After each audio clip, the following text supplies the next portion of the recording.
আমি বিয়ে করতে চাই নাই, আমার মা জোর করে আমার বিয়ে দিছে। দেখতেই তো পারতেছে এত বড় সংসার, আমার মার বয়স হয়েছে, এত বড় সংসারের কাজ কাম একা করতে পারতেছে না, তাই বিয়ে করাইছে। তাহলে টাকা দিয়া কামের মাইয়া রাখতেন, আমার জীবনটা আপনি কেন শুধু শুধু নষ্ট করলেন?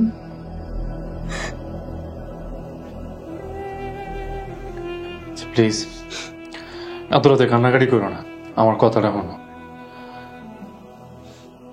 আমি জানি তুমি বউ হিসাবে আমার উপরে তোমার সব ধরনের অধিকার আছে, কিন্তু একবার আমার মানসিক অবস্থাটা বোঝার চেষ্টা করো। আমার কয়টা দিন সময় দাও প্লিজ। ঠিক আছে। আর মনে আমাদের মধ্যে যা হয়েছে এটা প্লিজ মারে আর বৃষ্টিরে কইও না। আচ্ছা ঠিক আছে, অনেক রাত হয়েছে, তুমি উপরে শো, আমি নিচে শুয়ে এলাম। আমি নিচে শুইতেছি, গরিবের মাইয়া তো, নিচে শোয়ার অভ্যাস আছে আমার।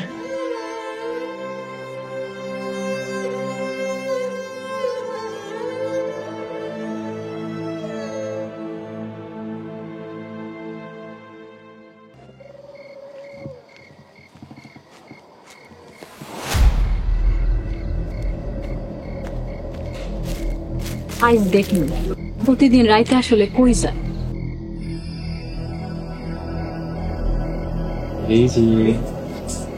এই যে বাবু,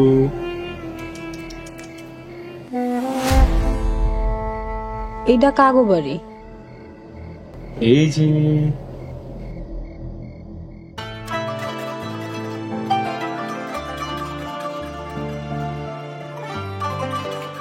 জানালা দিয়া কথা কয় কার লগে?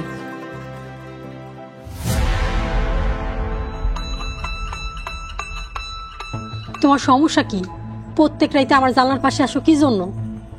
লজ্জা করে না ঘরে বউ রাইখা প্রত্যেক রাইতে পর নারীর জানলার পাশে আসতে? দেখো আমি 2 বছর পর গ্রামে আইছি, কয়েকদিন থাইকে ঢাকায় চলে যাম। ততদিন আমারে আমার মতো শান্তিতে থাকতে দাও, আর তুমিও তোমার ওই বউরিলা শান্তিতে থাকো। যাও এখান থেকে।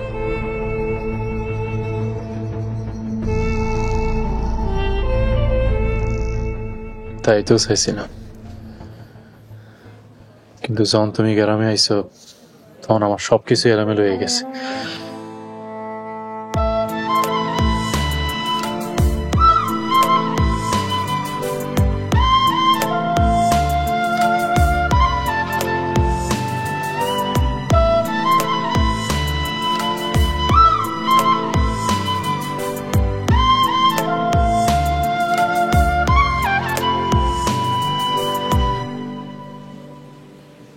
এত রাইড করে বাড়ি এলেন স্যার?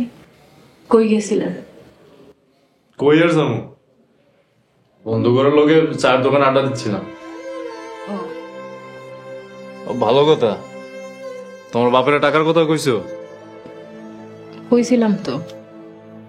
7 দিনের মধ্যে 5 দিন তো কাইটেই গেল। সকালে ঘুম থেকে উঠতে তোমার বাপের ফোন দিও। ঠিক আছে।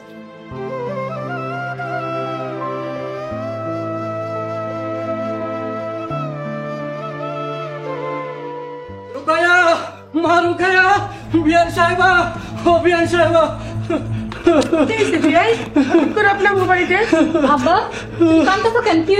মারে আমার সব সর্বনাশ হয়ে গেছে রে, সর্বনাশ হয়ে গেছে।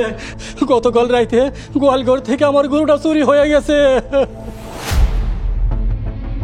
কি কইতাছো আব্বা? কেমনে হইলো? জানি না রে মা, আমি কিচ্ছু জানি না। গতকালকে রাইতে আদর যত্ন করিয়া গরুটারে পানি খাওয়াইয়া গোয়াল ঘরে বাইন্দা গেছিলাম, তারপর আমি গিয়ে শুয়ে গেছিলাম। সকালবেলা উঠে দেখি গোয়াল ঘর খালি, আমার গরুটা নাই। হায় হায় রে আল্লাহ, আমি এখন 1 লাখ টাকা জামাই বাবাজিরে কেমনে দেবো? আহারে বিয়ে সাহেব, আপনি শান্ত হন, যখন পারেন তখন টাকা দিয়েন। কোথেকে দিব? আমার তো একমাত্র সম্বল আছিল ওই গরুটা, ওইটাও তো চুরি হয়ে গেছে। এখন তো আমার বেটা বাড়ি ছাড়া আর কোনো কিছু নাই বিয়ান সাহেব। না দিতে পারলে না দিয়েন, তাও একটা গরুর লেগে মরা কান্দা কাইন্দেন না তো। এই বৌমা, তোমার বাপের ঘরে নিয়ে যাও, কিছু খাইতে দাও, যাও। আব্বা আইন দাও।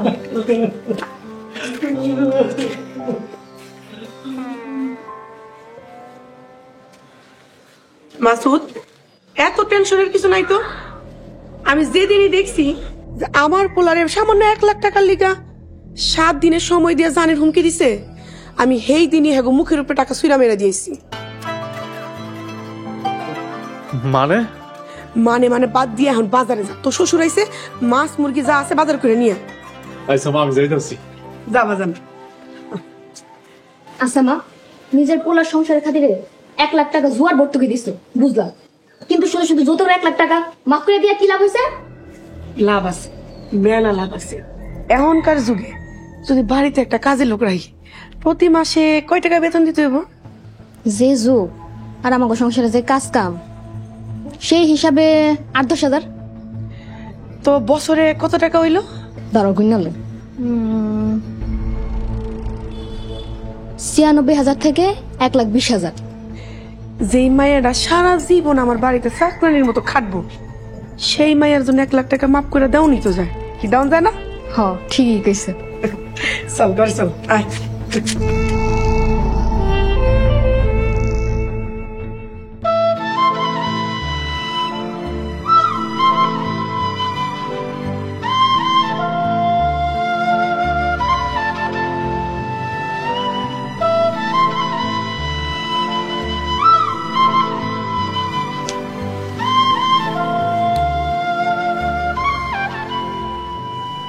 আমি জানি আপনি প্রতিদিন রাইতে কই যান। তুমি কেমনে জানো? বাদ দেন, আমার জানা আর না জানা একই কথা। আমি গরিবের মাইয়া, আপনার উপর চিল্লায় আপনার আটকায় রাখার ক্ষমতা আমার নাই। আমি আজকে অনন্যারে দেখতে যাই নাই, আমি আজকে তোমাকে গ্রামে গেছিলাম। আমাগো গ্রামে কেন? তোমাকে যে গরু চুরি হয়েছে এই খোঁজ খবর নিতে গেছিলাম। যাইয়া দেখি তোমাকে যে গরু চুরি হয়েছে এই খবর তোমাকে এলাকার কেউ জানে না। কি? ও, শুধু তাই না,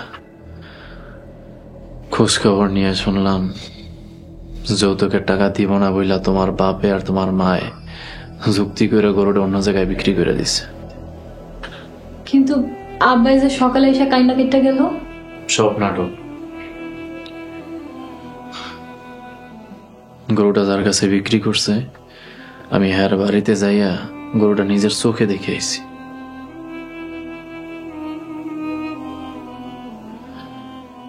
ভাবছিলাম তোমার কমো না, শুনলে তুমি কষ্ট পাইবা। আর কষ্ট আপনারা কেউই হয়তো জানেন না, আপনার যে আগে এক জায়গায় বিয়া ছিল সেই কথা আমার আব্বা যাই না শুই নাই আপনার হাতে আমারে তুইলা দিছে। কি কো?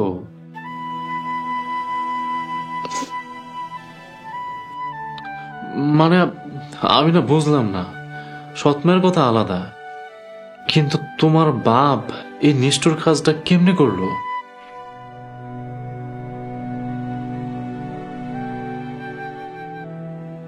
থাক, কান্না করো না, ঘুমাই পড়ো। আর এই যে গরু চুরির ব্যাপারটা কাউরে কিছু করার দরকার নাই।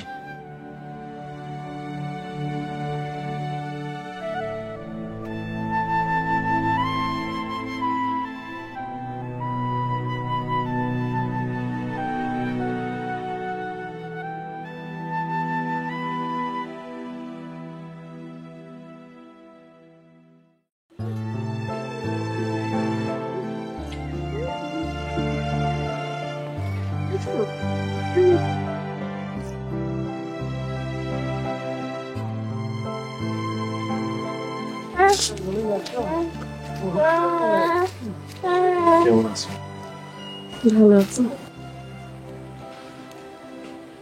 তোমার বলা মাশাআল্লাহ অনেক সুন্দর, আমি আর একটু কোলে নিই। নাও।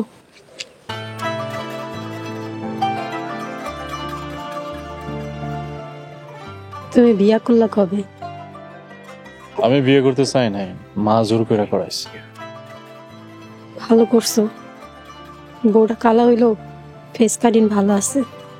আমাদের সারাসারির পরে অনেক চেষ্টা করছি মন থেকে তোমার ভুলা যাওয়ার। আর কেন জানি মনে হইতো যে আমার ভালোবাসার টানে তুমি একদিন না একদিন ঠিক আমার কাছে ফিরে আসবা। তাই 2 বছর নিজে বিয়ে না করে পাগলের মতো রাস্তায় ঘুরছি। সেই তো তুমি আসলে সাথে বাচ্চা কাচ্চা নিয়ে। তোমার মার সাথে যদি আমার সারাসারি না হইতো আজকে তুমি আমার বাচ্চা হইতা। সত্যি সত্যি। তুমি সত্যি ওর বাবা? মানে ও তোমার ওর জাত সন্তান। কি কইতেছো তুমি এসব? তুমি মজা করতেছো আমার সাথে? না, আমি মজা করতেছি না, আমি সত্য কথা কইতাছি। তোমার থেকে সারায় নেওয়ার পরের দিনই তো আব্বা আমার ঢাকায় নিয়ে চলে গেল। ঢাকায় যাওয়ার 2 দিন পর জানতে পারি আমি মা হইতে যাইতেছি। ওই কথা তুমি আমারে জানাইলে না কেন?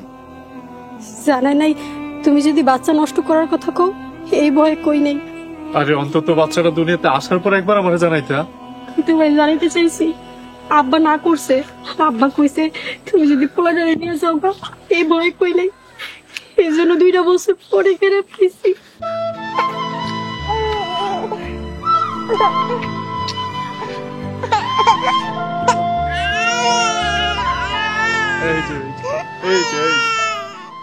দেশ জুড়ে যে কোনো নম্বরে সর্বনিম্ন ক্যাশ আউট চার্জ শুধু নগদে।